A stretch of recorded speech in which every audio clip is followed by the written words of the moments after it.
Olá, esse é o podcast do TMO-EPM e da Hematologia do Hospital 9 de Julho. Hoje a doutora Aline Guerra apresenta o artigo sobre o uso do nivo-AVD em linfoma de Hodgkin avançado.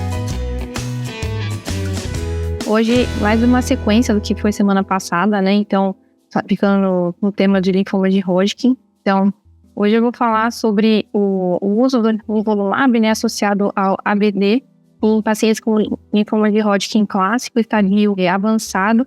O material que a gente utilizou, né, o artigo, foi um artigo recente desse ano de outubro, publicado no New England, e ele está mostrando, assim, cada vez mais algumas alternativas para um cenário que a gente antes tinha poucas opções, e agora ele já começou a modificar algumas terapias que a gente tinha previamente, e que está tendo um bom resultado, né, que a gente está vendo ao longo dos anos. Então, esse artigo, ele fala que quimio combinada, ela tem sido o alicerce, né, para o tratamento do linfoma de Hodgkin, vide o ABVD com o BACOP, e aí dentro dessas possibilidades de tratamento, a gente acabou fazendo algumas inovações. Então, o uso do brentuximab foi algo que foi muito bem aceito, né, no começo.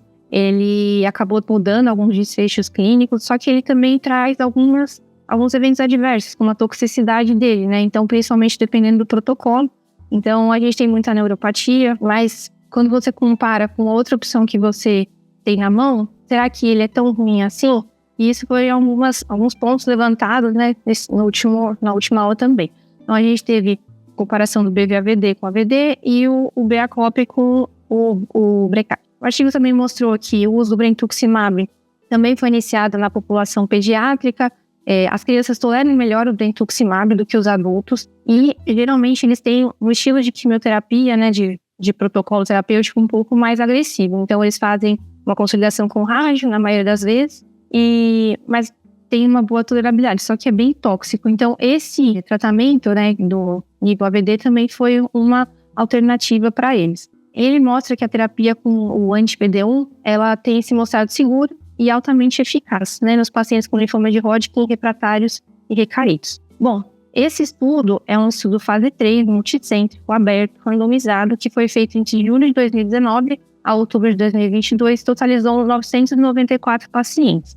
Foi um protocolo realizado nos Estados Unidos e no Canadá, envolvendo 296 locais de atuação, e você tinha os critérios de inclusão, era linfoma de Hodgkin, né? Então tinha que ser avançado, só que esse aqui é estadio 3 ou 4, e aí o paciente tinha que ter pelo menos 12 anos. O ECOG podia ser de 0 a 2, ou escala de Lansky, que é uma escala também de status performance, mas é usado para crianças até 17 anos, de 50 a 100. E pacientes que tinham HIV, mas de forma controlada, não eram critérios de exclusão. Para critérios de exclusão, o paciente tinha que apresentar uma doença autoimune, uma doença pulmonar intersticial prévia, ou uma neuropatia periférica com pelo menos grau 2, para não participar. E aí ele fala também que um dos critérios de avaliação de doença, através de imagem, era a tomografia, mas que tinham outros recursos também, que podia ser PET, ressonância.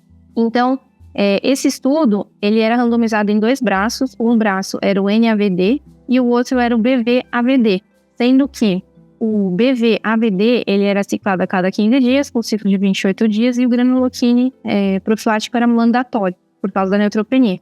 E no braço do NAVD, ele ficou meio que a critério do pesquisador, do médico que estava em atuação, e aí ele até fala que o NAVD é similar com o ABVD, né? Então, que você entra numa neutropenia, mas que não necessariamente seria uma neutropenia importante, né, significativa. Além disso, você estratificava o paciente, né, pela idade, pelo IPS, que é o Index Score Prognosis, que vai de 0 a 7, e a intenção de radiação, que realmente valeria a pena ou não.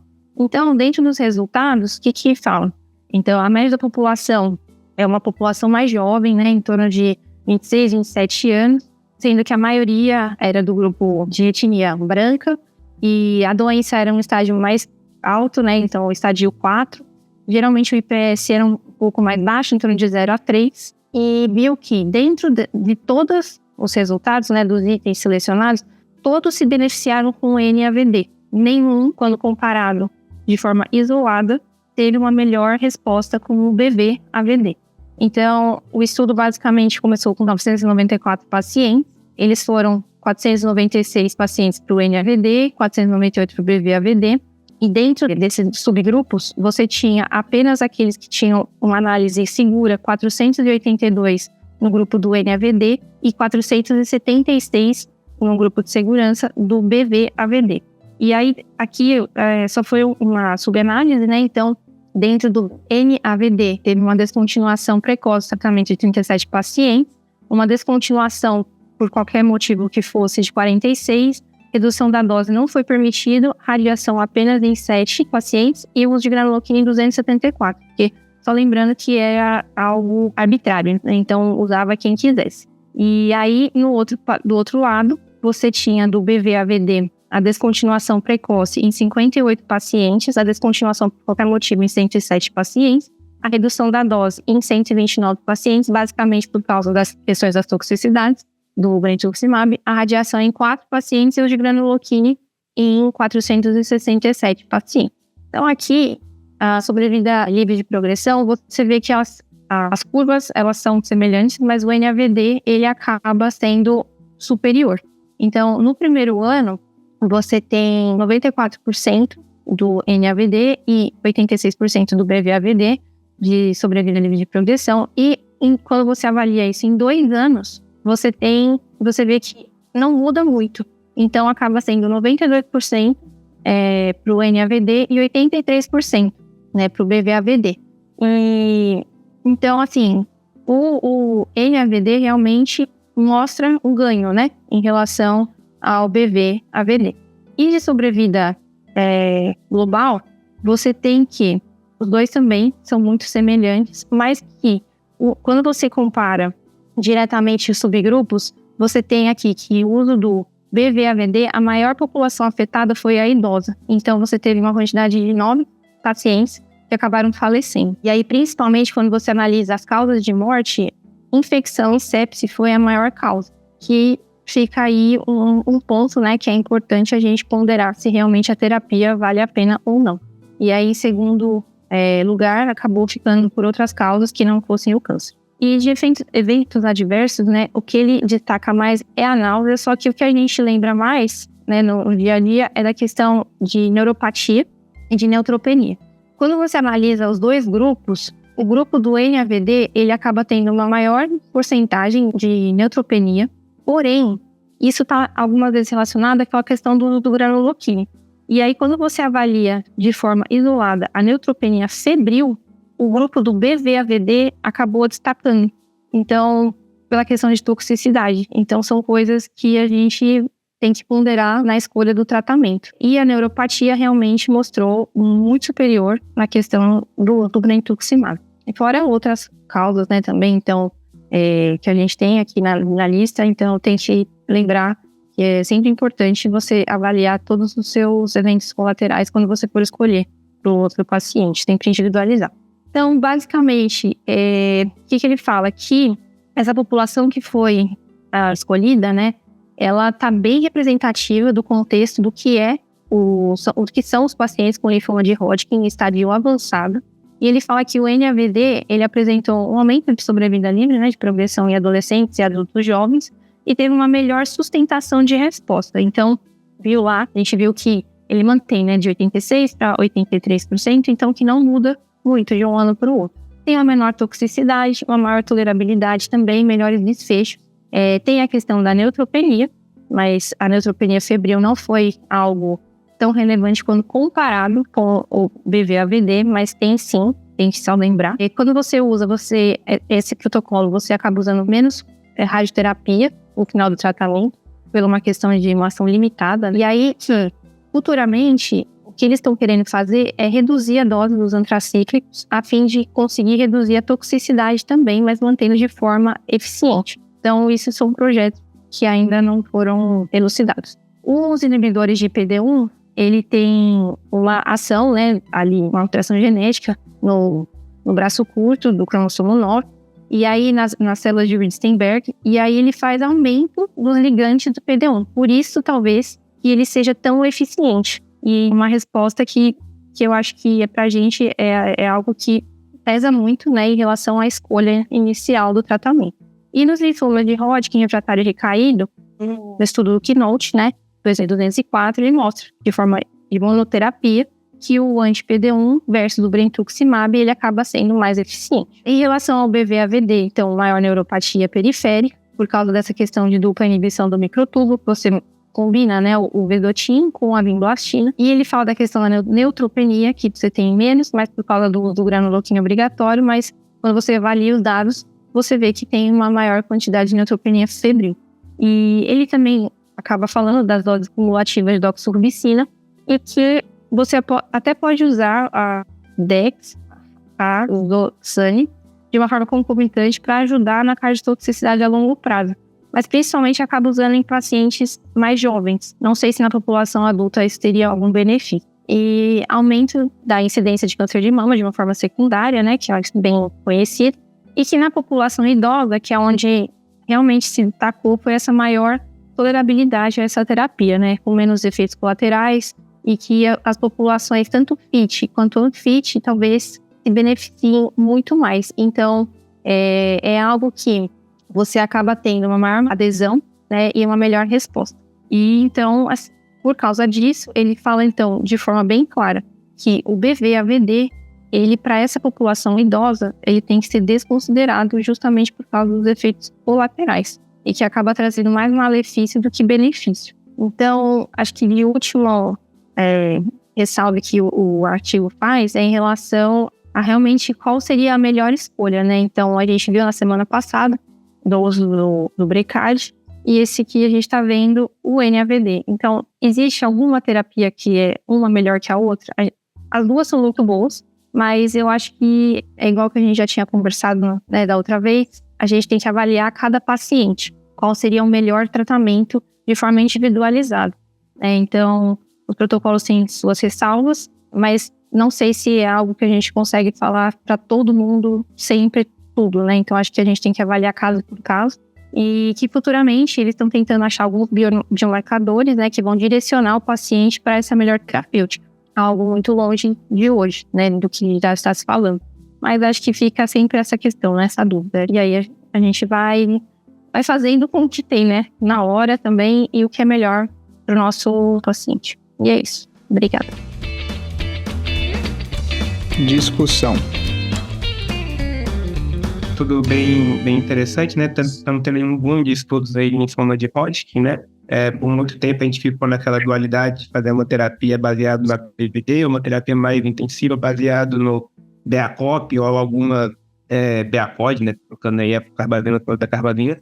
Mas recentemente a gente teve diversos estudos trazendo outras medicações para as primeiras linhas, né, do tratamento desses pacientes. Como o Lucas estava falando, né, foi um estudo que foi positivo, né, teve o ganho de PFS, que era o endpoint primário do estudo, até com um radar de ratio bom, né, de 0,48, ou seja, uma redução de 52% de progressão ou óbito por qualquer motivo.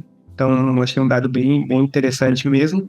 E em relação ao perfil de segurança, né, já foi discutido, a gente já esperava que tivesse mais neuropatia, né, no grupo BV-AVD, que foi algo que teve também lá no Echelon, né, teve mais neuropatia no grupo BV-AVD versus o ABVD normal.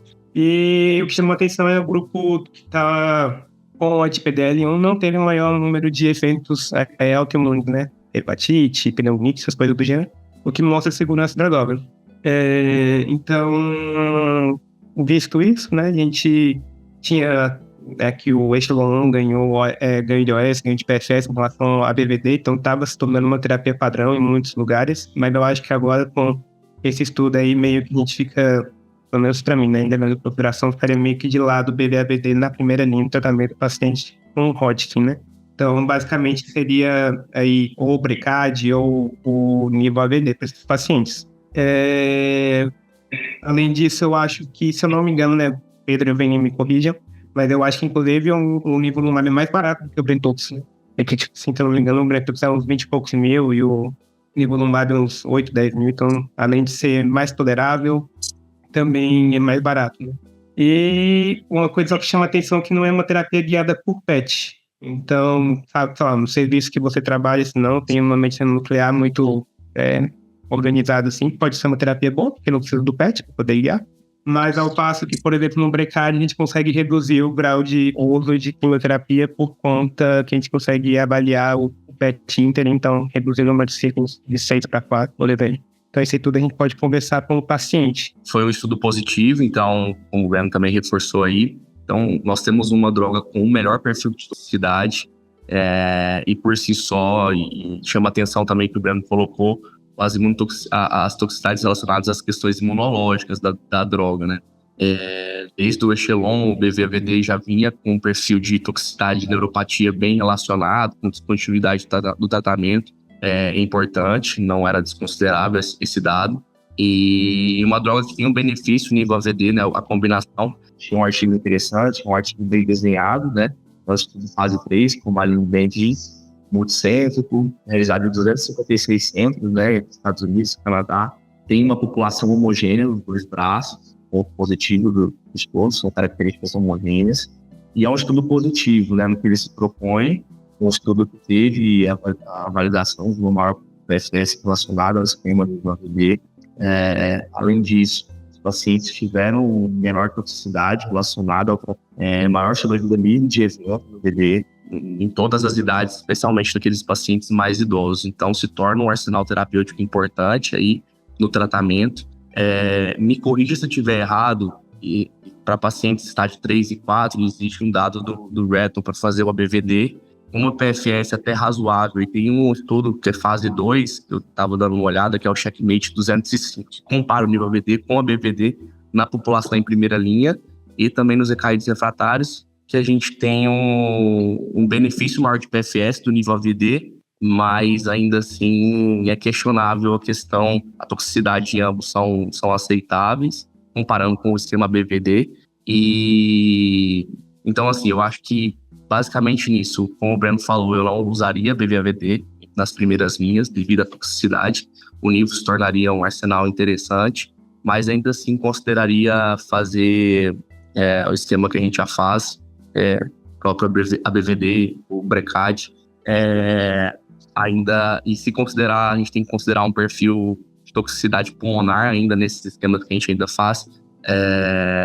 poderia o nível AVD no perfil dos pacientes mais jovens, considerando o contexto hoje em dia, essa epidemia de pacientes que utilizam cigarro eletrônico, por exemplo, também deve ser considerado nesse contexto. O nível AVD poderia ser, nesses casos personalizados, um pouquinho mais interessante. Mas eu acho que é um esquema interessante, um esquema que esse estudo reforça a sua potência, e o seu perfil de segurança. E, bom, é isso, acho que é isso. Que você falou do Checkmate de 5 lá, o Lucas? Ele compara, é um estudo fase 2 que compara o nível AVD com o ABVD, certo? Não. O Checkmate de 5 ele usa nivolumab depois de pacientes que usaram brentuximab ou não, até. Nivolumab em paciente recaído refratário. Então, fase 2. Fase 2, Certo. Isso não é. O primeiro estudo que comparou o nivolumab AVD com o brentuximab é esse aí que a Aline tá mostrando agora. E tem o outro dado também de idoso de 60 anos. Particularmente, eu gostei bastante desse estudo. Quando já tinha sido apresentado no ASH TV lá e agora a publicação no New England, porque tem algumas coisas no Hodgkin que já estavam acontecendo nos últimos anos para cá. E acho que isso mostrou uma tendência meio natural aí desse estudo fase 3. Basicamente, a gente teve um dado que comparou o nivolumab, pembrolizumab com Brentuximab, com o estudo fase 3, head-to-head, que mostrou que o pembrolizumab ele foi melhor que o Brentuximab quando a gente pegava pacientes recaídos refratário em monoterapia. Então, pacientes que eram inelegíveis ao transplante ou pacientes que tinham recaído pós-transplante. Quando a gente, no estudo comparativo head-to-head, o pembro ganhou do Brentuximab em termos de PFS, uma toxicidade mais interessante. Então, a gente já tinha esse dado no passado. E daí começaram a trazer essas terapias para linhas mais precoces, né? Começaram a trazer para a primeira linha, o Brentuximab, como a gente já comentou, em outros estudos aí, o Echelon, o estudo global, até em relação ao BVD sozinho, com aquelas nossas críticas que a gente já comentou, de não ter sido escalonado, enfim, mas fato é que Brentuximab é um tratamento mais potente quando a gente compara com quimioterapia. Ele ganha PFS, isso nunca foi motivo de questionamento. E agora a gente foi lá e comparou o anti-PD-1 com o anti-CD30, associado com terapia padrão com o BVD, e daí o nivolumab, nesse caso, em vez do pembrolizumab, você ganha mais uma vez PFS em relação ao CD30, e que, mais uma vez, com uma toxicidade, para mim, melhor, né? Mais manejável em relação ao CD30. Então, particularmente, eu gosto bastante dessas terapias com anti-PD1, mais precoce e antes até de CD30. Os pontos fortes do artigo é um artigo randomizado, o estudo fase 3, é o estudo que pegou a população adequada, ali, bem parecido com o Lecheron, e aí você vai na amostra que o Nivomd é melhor que o Brituximab em termos de PFS, com uma toxicidade melhor. Então, para mim, é uma terapia que mudaria a prática clínica. Tá? Se eu tivesse disponível hoje em dia e tivesse o paciente com Hodgkin, estádio 3 e 4, eu ia fazer Nivomd pensando que é isso. Eu prefiro ser menos tóxico e com uma PFS melhor até. Então, por que não usar esse desenvolvimento? Tem o Brecard. De fato, a gente discutiu no passado, o Brecard é um bom estudo. O Brecard é um tratamento rápido, somente para um paciente mais jovem, mas ainda a toxicidade a longo prazo é algo que preocupa. Eu quero deixar esse paciente vivo com a menos toxicidade possível. Acho que esse é o meu objetivo de tratamento da vez. Tem um dado que a gente posso finalizar, que tem também de pacientes mais idosos. Então, essa aí já mostrou, da no grupo desse estudo, 160 anos já teve um benefício mais importante para quem seria nivolumab em relação ao Brituximab. E nesse estudo, tem um estudo de 160 anos direcionado, estudo comparativo, head-to-head ali, e meu sobrevivo global, que fiz no Nivomd por causa que é isso, é menos tóxico. Então, seria para mim o tratamento padrão, um dos estudos que a gente fala aqui, assim, que para mim mudaria para a limpa agora se já tivesse disponível. Só uma fraqueza de estudos antes de finalizar aqui a conclusão. Para mim a única fraqueza é o follow-up. É um follow-up ainda meio curto para a gente entender se isso aí vai sustentar no longo prazo, se não vai ter mais alguma toxicidade estranha. Mas não faz muito sentido, não. Eu acho que mesmo no follow-up curto, eu já teria mudado minha prática clínica agora. Então, algumas coisas aí do estudo ótimo, né? Desenho bom, hazard ratio bom, o Breno pontuou bem, né? 0,45. Então, você tem, pegando o PFS, vai ter um NNT de 11, né? Então, pegando a terapia padrão, AVD atual, você colocando NNT de 11, eu acho que é muito bom. A Aline perguntou, a medicação é o Cardioxane, é o nome comercial, é até usado muito mais em pediatria. A gente teve no passado uns trabalhos em adulto, mas não é tão usado. É mais usado também em tumor sólido que na hematologia. Os cards que a gente conhece se dividem em relação à opinião do Cardioxane, assim, mas tem uma tendência até o pessoal prefere. E aí, pegando, né, agora desenho para resultado, acho que a Aline apontou bem a diferença de neutropenia e neutropenia febril, e a questão do suporte de GCSF. Lembrar que o próprio BVD da neutropenia, né, não se esqueça, né, e não dá neutropenia febril, tanto que você não faz aquele hemograma do D15, né, não muda a conduta, você pode até fazer, né, não vai mudar a conduta. Respondendo o Breno em relação ao preço, é isso mesmo, e digo mais, né, então nos próximos meses, na verdade, ano, né, os próximos anos, na verdade, vai quebrar a patente do Nivo, né, então isso não quer dizer que vai ficar muito, né? Não sei quanto vai ficar, mas vai ficar mais barato ainda, né? Então isso é algo bom, é uma perspectiva a não tão longo prazo, né? Então pensando, a gente sempre trabalha na saúde pública também, quem sabe, né? A gente consiga ter um acesso aí, talvez não em primeira linha, né? Para resgatar esses pacientes também. Eu acho que, além do que o Pedro pontou do ponto negativo, eu concordo também com o Breno do PET, né? Acho que tem que ter um desenho, PET desenhado para esse estudo aí, para a gente conseguir ser menos tóxico, talvez até mais rápido, né? Que acho que vai ser bem interessante aí. Da doença autoimune, que o Pedro e o Breno, acho que o Lucas também falaram, me surpreendeu. Eu achei que ia ter mais, né, no estudo, mas não foi significativamente estatisticamente significante. Mas eu gostaria de ver, né, aí juntando com a questão do follow-up, em relação de vida real. Acho que vida real para esse evento adverso vai ser interessante. Aquele paciente que não entrou no estudo, né, por ter uma comorbidade, sei lá, e aí talvez tenha uma propensão a isso, né? Então, a gente já tem relatos até de colegas nossos que tiveram hepatite, também nos pacientes em primeira linha, também paciente mais idoso. Acho que eu gostaria de ver, sim, né? Esse dado aí, mas concordo com o que foi falado. Acho que gostaria de usar em primeira linha, tendo liberação aí por parte do convênio. E por que, né, pegando aí já passei da discussão, uma extrapolação, por que acha que o dado foi melhor, né? Eu acho que é uma droga mais inteligente, né? Então, quando a gente pega um anticorpo droga conjugado versus um anti-PD1, né? Então, você está usando o sistema imune do paciente, né? Você não está só colocando uma droga pegando um receptor dessa molécula, dessa célula, né? Então é algo tanto, né? Não sou só eu que achei, os cientistas japoneses e americanos ganharam o Nobel por causa disso, né? Então é uma droga sensacional, ela se encaixa em várias doenças, né? Até tem um campo muito maior na oncologia sólida, tem que falar. A gente já fez imunoterapia também bem tolerada, né? A gente também não vê tanto efeito adverso igual na oncosólida, ainda temos mais, né? Então vê mais autoimune, mas é muito bom, acho que não tem muito mais o que acrescentar, né? Na prática, os nossos principais efeitos colaterais foi hipotiroidismo, que é algo extremamente manejado. A gente nunca teve pneumonite, né, colite, essas questões. Não. Teve o caso de uma vez de um paciente de Santa Paula que eles ficaram pensando em cefalite, mas no final dos contos eram outras coisas, assim, que o cara perdeu depois. A gente pega bem os da onco, até que tem as arrais, né, que chamaram a gente, esses casos, mas a gente não teve mesmo. Já teve um recente até, né, o Anuel. Oi, tudo bem?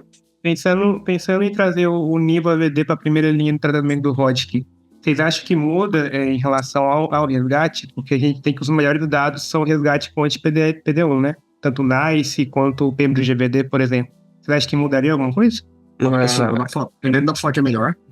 Quando você fala, a gente tem dados, são bons, mesmo falando dele, mas não são comparativos, né? Então, teoricamente, não é melhor um, não é melhor que o outro.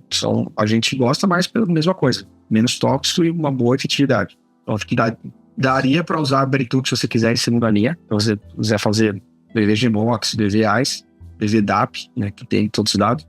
Mas também não acho errado você trocando, expor novamente a anti-PD1. Teoricamente, tem esse efeito sinérgico. A anti-PD1 ou vai depender do como o paciente caiu, se foi refratário ou não. Tem diversos motivos, de jeitos que você tem que avaliar ali, né? Pelo menos ao meu ponto de vista. Daria, dependendo dos pacientes que você fez nível AVD. O cara aí caiu depois de 6 meses. Tranquilamente faria Britux. GVD em segunda linha, sem problema. Acho que é bem importante. Acho que é bem importante essa pontuação do Breno, que é um argumento de quem fala contra, né? Fala, mas você vai resgatar como, né? Então a gente nunca teria feito BV-AVD porque o resgate padrão era Britux, né? Mas eu concordo, né, com o Pedro, né? A gente fala que poderia replicar o precoce faz Britux. E lembrar que, né, o tratamento de indução é uma coisa e consolidação é transplante autólogo. Então, é isso, você tem que levar ele para o autólogo. Eu acho que esse paciente vai, dependendo do tempo de recaída, vai responder com anti-PD1 ou Britux associado com quimioterapia, mas você vai consolidar esse paciente com autólogo, ainda é o tratamento padrão. Então, é isso, né? Então, você não tira o autólogo, você já vai mudar como você vai mandar esse paciente em remissão. E, cada vez menos, a gente vai ter que ter esse problema, né? Então, vai ser uma minoria desses pacientes que você vai ter, e você guarda o Britux, você tem outras coisas também, enfim. A gente pode conversar, você pode associar Britux com anti-PD1 também, fazendo um tempo curto, entrou em remissão, transplanta. Acho que é um problema menor esse. E além disso, o nivolumab, nesse momento, ele é mais barato que o Britux. Então, você está usando um tratamento mais barato, uma toxicidade, desenvolver mais fase energiar e uma PFS melhor, né? Então, ganhou meu coração. Você estudou.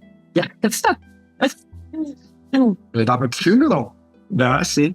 O filme de hoje, Gladiador. Assim como quando Russell Crowe lutou contra Cômodos, o imperador romano, que era o grande ditador na época ali, temos ali um tratamento menos tóxico e mais efetivo. Então, para mim, a analogia do filme de hoje é Gladiador. E tá vindo 2 aí. Vamos ver como vai ser bom.